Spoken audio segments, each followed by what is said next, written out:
A deputada federal Carla Zambelli afirmou nesta terça-feira, em entrevista à Rádio Auriverde, que deixou o Brasil e está atualmente na Europa. Ela, que chamou o parlamento de covarde, disse que está na Itália e, por ter cidadania italiana, não pode ser deportada do país para retornar ao Brasil. Veja a entrevista completa. Olha, eu quero dar bom dia para uma amiga que eu tenho do meu coração. Ela sabe o motivo que nutre essa amizade, esse carinho. O nome dela é Carla Zambelli. Carla, querida, seja bem-vinda ao Auriverde mais uma vez. Obrigada, Pitoli. É um prazer estar aqui de novo com vocês. Bom, eu queria anunciar, Pitoli, que eu estou fora do Brasil. Já faz alguns dias. Eu vim, a princípio, buscando um tratamento médico. E é um tratamento que eu já fazia aqui.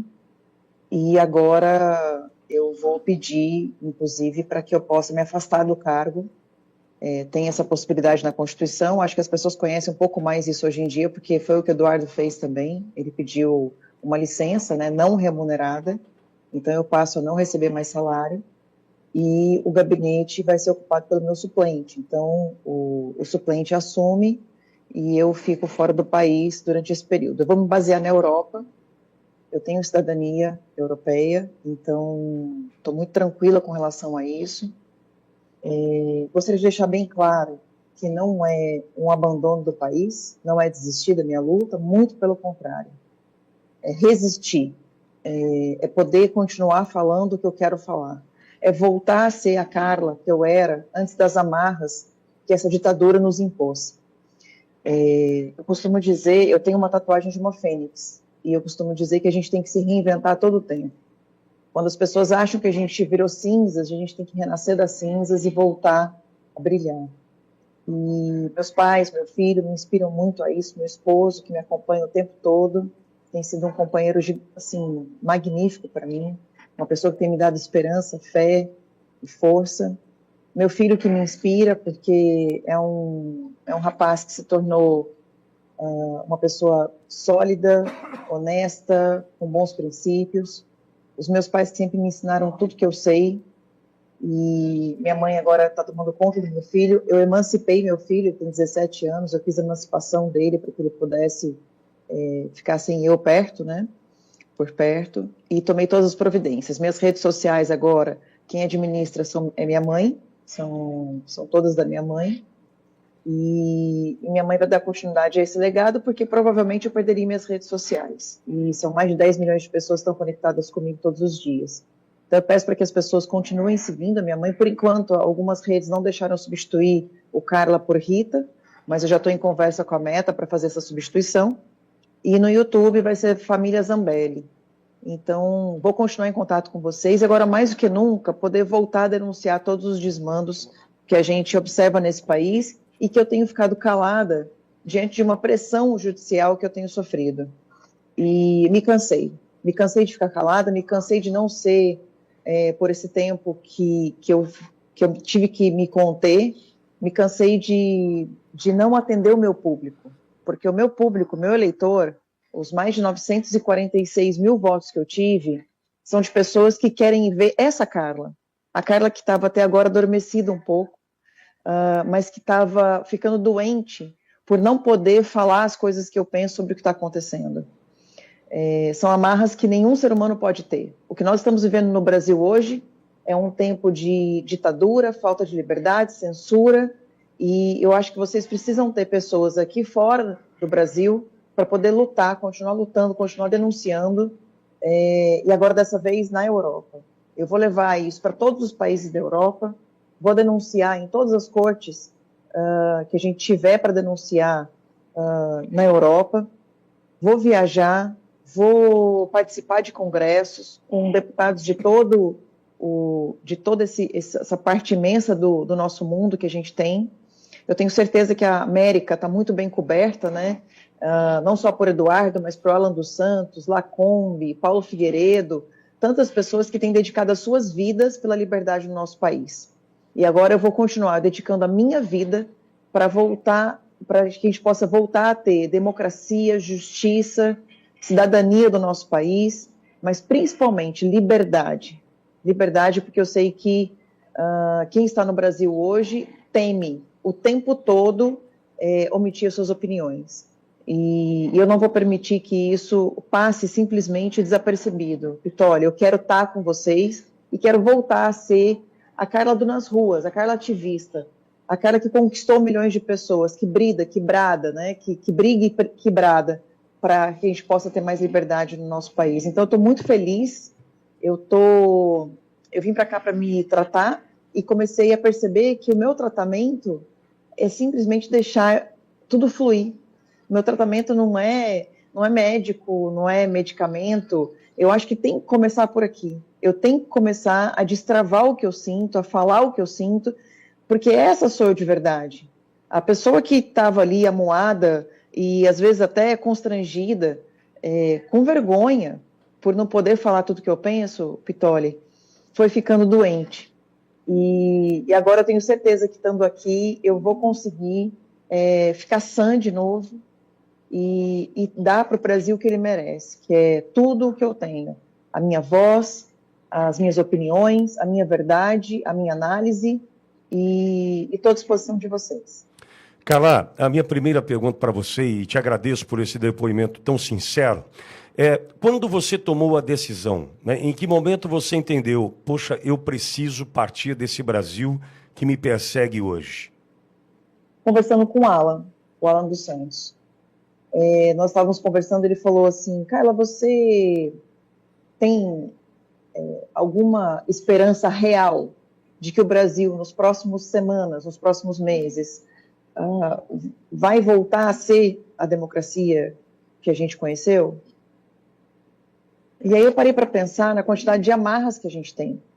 No quanto o parlamento, eu tenho visto, por exemplo, críticas ao parlamento, e tenho notado que o parlamento, às vezes, se abaixa com receio, né? O parlamento não tem sido mais o que a gente espera. O parlamento tem ficado agachado. E não é por falta de coragem dos nossos parlamentares, mas é porque o que eles fazem é desfeito no STF. E a Suprema Corte não é uma Suprema não é um Supremo Legislativo.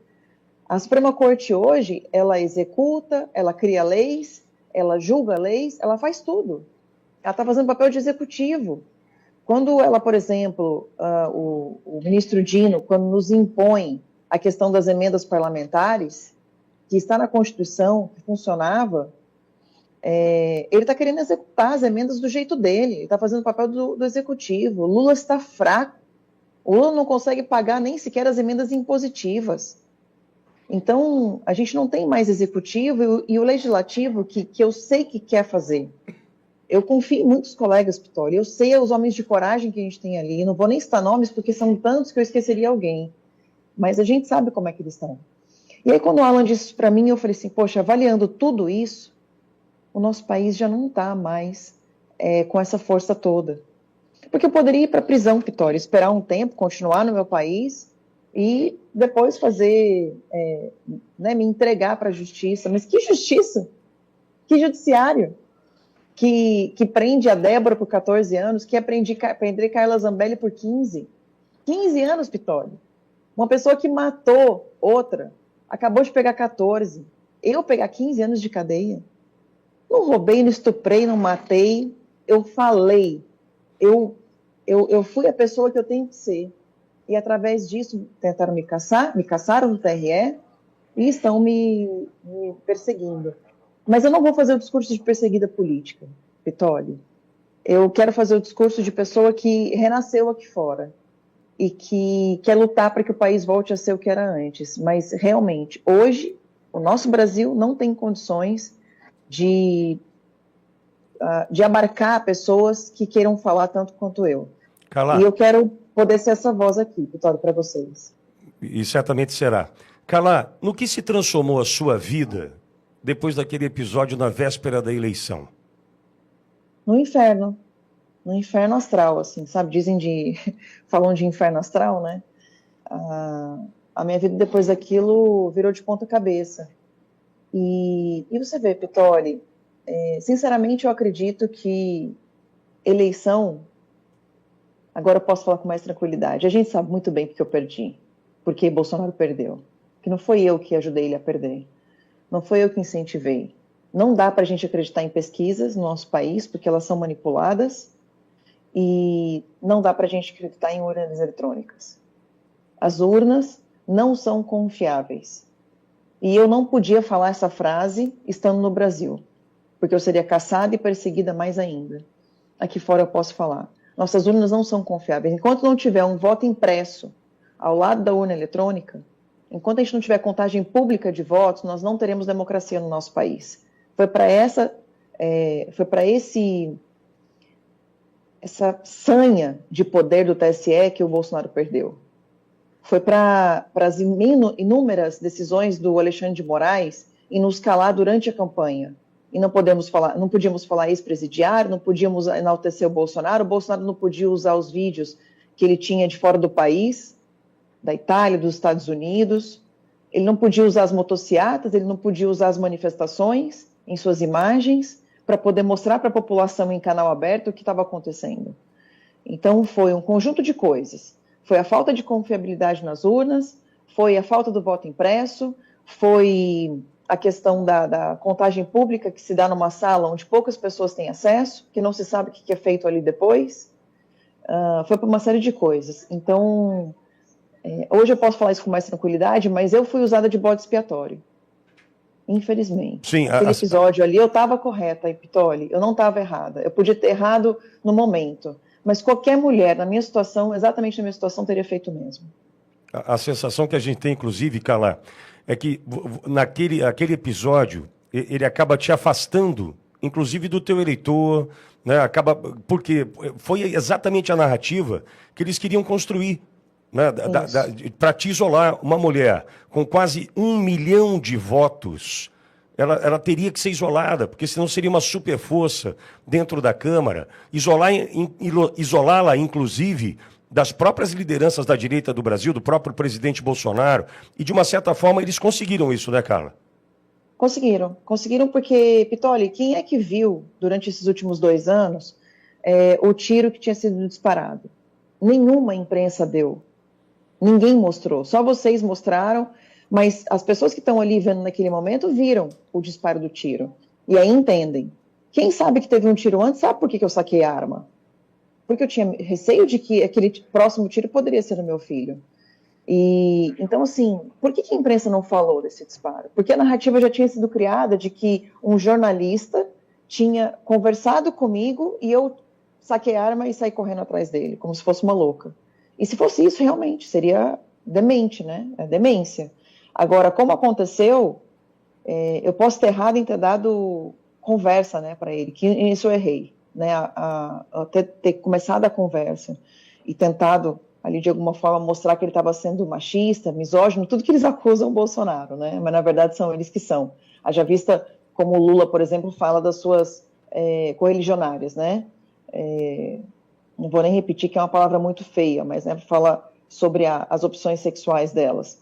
Então, a gente percebeu que eles criaram uma narrativa para me afastar do Bolsonaro, para que a direita pudesse ver só uma parte daquele episódio, e hoje quando a direita vê o episódio todo, que o Darcy inclusive queria agradecê-lo porque ele fez um vídeo excelente sobre isso, aí sim a gente vê que as pessoas concordariam comigo, mas aí a narrativa já foi criada, aí a depressão já tinha acontecido, Pitoli, o afastamento entre mim e o Bolsonaro já tinha acontecido também, e ele já tinha sido contaminado pelo Fábio Van Garten, que foi a pessoa que ficou ali no ouvido dele o tempo todo, falando que perdi por causa você perdeu por causa da Carla.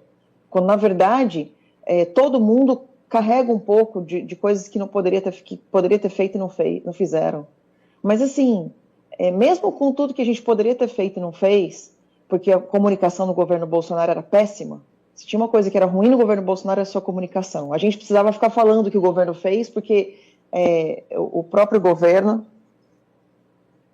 Desculpa, estou com o meu telefone aqui, vocês conseguem me ouvir? A gente está te ouvindo perfeitamente, Carla. Tá.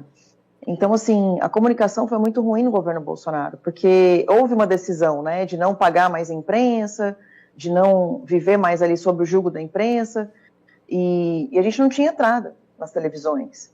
Então, as pessoas nem ficavam sabendo o que o Bolsonaro fez. Então, uma série de coisas que eu acho que agora, com mais frieza, a gente pode começar a analisar, mas eu quero olhar para o positivo, né, a partir de agora, sabe, Pitoli? O que a gente pode fazer para melhorar?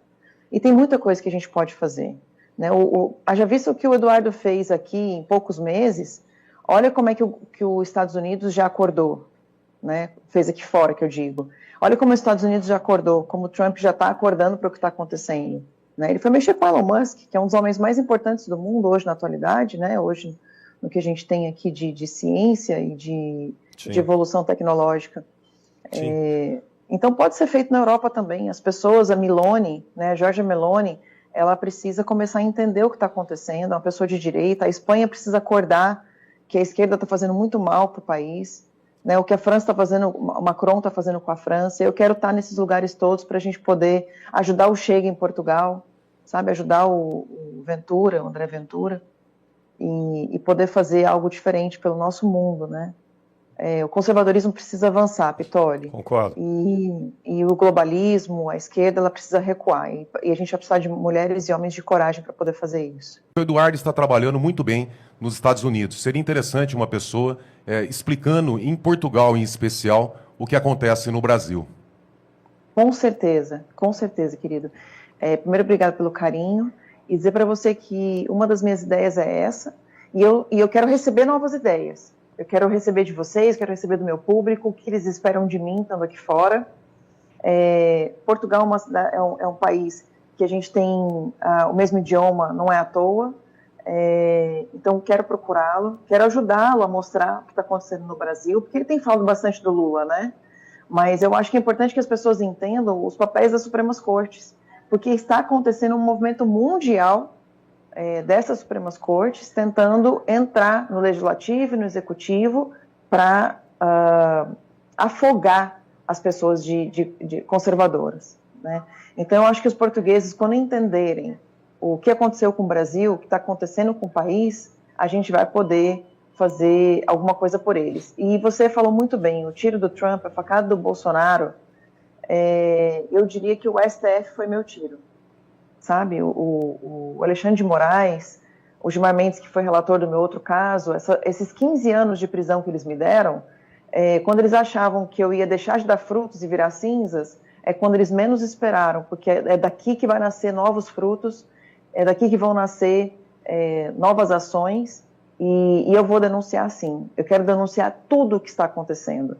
Eu vou procurar as autoridades em Portugal para que a gente possa falar sobre os ministros que têm tirado dinheiro do nosso país, levado para outros países, para que possam ser recebidos como reis nesses países, porque não conseguem mais viver nas ruas do Brasil. Estão vivendo em prisão domiciliar porque não conseguem sair de suas casas. E a gente vai provar isso porque, e mais que provar, eu quero expor isso para o mundo. Expor para vocês, expor para os europeus, para que eles saibam quem são os ministros da Suprema Corte do Brasil. Agora, Carla, eu imagino para os Estados Unidos e para a Europa, o recado que fica: Eduardo Bolsonaro deixa o Brasil sob risco de ser preso, ter passaporte tomado, tudo o que ele estava enfrentando aqui. Na sequência, a mulher mais votada do Brasil, quase 1 milhão de votos, deixa o país correndo o mesmo risco por conta de perseguição. O recado está dado para o mundo. O mundo acabou de ouvir um recado. A decisão do Eduardo não é mais isolada. Não é mais defender o próprio pai, como eu também faria. Mas ao lado de Eduardo agora, ombreando a decisão, tem a mulher mais votada do Brasil.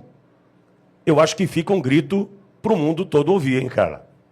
Com certeza, Pitoli, é isso que eu quero fazer. Quero ombrear com o Eduardo essa luta. Ele tem feito um trabalho maravilhoso. Tanto é que muita gente me perguntou, né? Mas por que Europa e não Estados Unidos, já que tem bastante gente? Eu falei, o caminho nos Estados Unidos já está asfaltado, né? A gente teve Alan dos Santos, Paulo Figueiredo asfaltando esse caminho, aí veio Lacon, aí veio mais uma série de pessoas, né, que estão aqui que estão lá nos Estados Unidos, que estão aqui fora do Brasil, e Eduardo veio asfaltando esse caminho. Mas é justamente por isso que eu estou escolhendo a Europa, porque ele já está fazendo um trabalho exemplar, né, nos Estados Unidos. E acho que na Europa a gente precisa ter alguém que fale espanhol para conversar com a Espanha, português para conversar com a Itália, inglês para conversar com a Inglaterra também. A gente precisa estar próximo da Inglaterra. E eu tenho um italiano ainda não tão bom, mas vou desenvolver meu italiano. Eu quero estar nos principais lugares, eu quero falar com o povo francês, e a gente vai também falar com os outros países menores, porque em cada lugar a gente tem pessoas que podem lutar por nós, né? E assim, já estou em contato com algumas autoridades, né? O IES Brasil, que tem sede nos Estados Unidos, também tem sede na Europa, e é aqui que eu quero ajudá-los, né? A fazer crescer esse movimento. Eu estou me sentindo como a Carla, que era ao lado nas ruas. Nós também, Carla, nós também estamos te sentindo assim. Você pode ter certeza. Há quanto tempo a gente não viu um sorriso desse aí da Carla? É verdade. Não é verdade? Não é verdade? Obrigada, Pitória. Agora eu estou em casa. Quando eu vejo vocês, me sinto de novo no Brasil. Estou vendo essa bandeira tremular atrás de você, Pitória. Me dá esperança de que dias melhores virão. Podem contar comigo, mais firme, mais forte, e fazendo brilhar, principalmente, uma fé de Deus que nunca, nunca vai cair. A fé que eu tenho em Deus, ela me trouxe um entendimento muito maior. Deus, às vezes, permitiu tudo isso acontecer comigo para que eu pudesse vir para cá e ser uma luz nessa escuridão. E eu quero ser isso para vocês. Eu quero ser a voz que ecoa aqui na Europa para que a gente possa voltar a ter liberdade no nosso país. Contem comigo. Deus nos abençoe. Obrigado. Deus abençoe vocês.